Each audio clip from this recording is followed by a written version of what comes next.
سب سے پہلا مسئلہ تو قرآن نے یہ بیان کر دیا کہ زوجہ سے جو ہم بستری ہے وہ صرف اسی راستے میں جائز ہے جس سے اولاد ہوتی ہے، کیونکہ عورت کو اللہ نے بنایا ہے نسل بڑھانے کے لیے.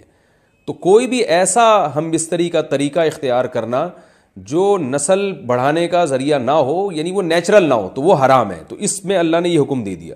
تو اس سے صاف یعنی حدیث سے بھی پتہ چلتا ہے اور تمام فقہا کا اجماع بھی ہے اس آیت کی روشنی میں کہ مسئلہ تھوڑا حیا کے خلاف ہے، لیکن میرا خیال ہے بتانا ضروری ہے کہ پچھلے راستے سے عورت سے ہم بستری کرنا بالکل حرام ہے، ناجائز ہے.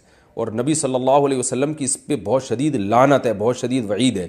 تو یہ بالکل اللیگل ہے اسلام میں کہ عورت کے پچھلے راستے سے اس سے ہم بستری کی جائے. جو لوگ لڑکوں سے بدفعلی کے عادی ہوتے ہیں ان کو یہ ایک چسکا لگ جاتا ہے، تو یہ حرام ہے، ناجائز ہے، کیونکہ اللہ نے بتا دیا کہ یہ تمہارے لیے بمنزلہ کھیت کے ہیں. تو اس میں قرآن نے وہ جو سوال تھا نا اس کی طرف اشارتاً جواب دے دیا.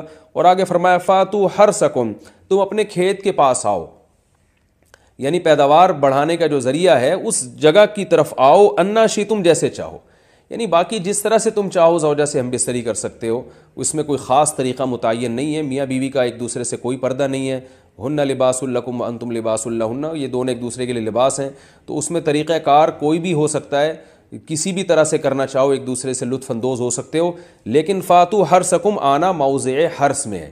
حرث کا مطلب وہ اس جگہ کی طرف آنا ہے جہاں سے نسل بڑھتی ہے، کسی اور راستے کی طرف. اس سے صاف طور پر جو ہے نا وہ جو فاسق فاجر لوگوں کی جو برائی ہے جو لڑکوں سے بدفعلی کے نتیجے میں پیدا ہوتی ہے، اس کا اللہ نے قلعہ کر دیا کہ اس کی اسلام میں بالکل اجازت نہیں ہے.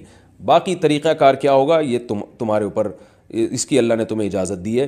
وقدموا لانفسکم، اور چونکہ بار بار حرث کا تذکرہ ہو رہا ہے کہ نسل بڑھانے کا، تو اس لیے اللہ نے فرمایا کہ قدموا لانفسکم، اپنی ذات کے لیے فیوچر میں انتظام کرو. قدموا کا مطلب آگے بھیجو اپنی ذات کے لیے سرمایہ. کیا مطلب؟ کہ جب زوجہ سے ہم بستری کرو تو نیت اولاد کی ہونی چاہیے، تاکہ وہ اولاد دنیا میں بھی اور آخرت میں بھی تمہارے لیے ذخیرہ بن جائے. تو یہ نسل بڑھانے کی بہت زبردست ترغیب ہے اس آیت میں. اور اس آیت میں اللہ نے عورت کا کہ بہت ساری ذمہ داریوں میں سے ایک بڑی ذمہ داری کا بھی بیان بتا دیا کہ عورت کو اللہ نے بنایا ہے.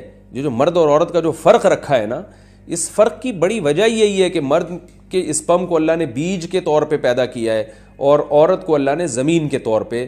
تو بیج اور زمین کے ملاپ کا بنیادی مقصد ہی نسل بڑھانا، پیداوار بڑھانا ہوتا ہے، نہ یہ کہ نسل روکنا. آج فیملی پلاننگ والوں نے اس آیت کی دھجیاں اڑا دی ہیں، اور جو پوری دنیا میں ایک بیہودہ قسم کی تحریک چل رہی ہے، یہ آیت بالکل اس کی نفی کر رہی ہے.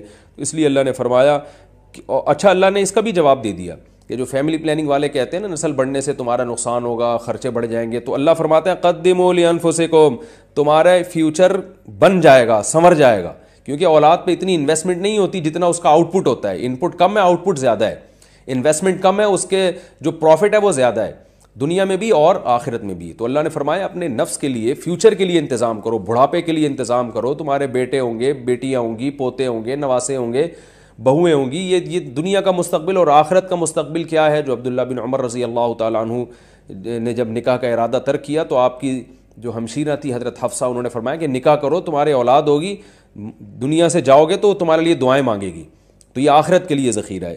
تو اس لیے اللہ نے فرمایا کہ آخرت کے لیے ذخیرہ کرو. واتقوا اللہ، اور اللہ سے ڈرو. واعلموا انکم ملاقوہ، اور جان لو کہ تم نے ایک دن اللہ سے ملاقات کرنی ہے.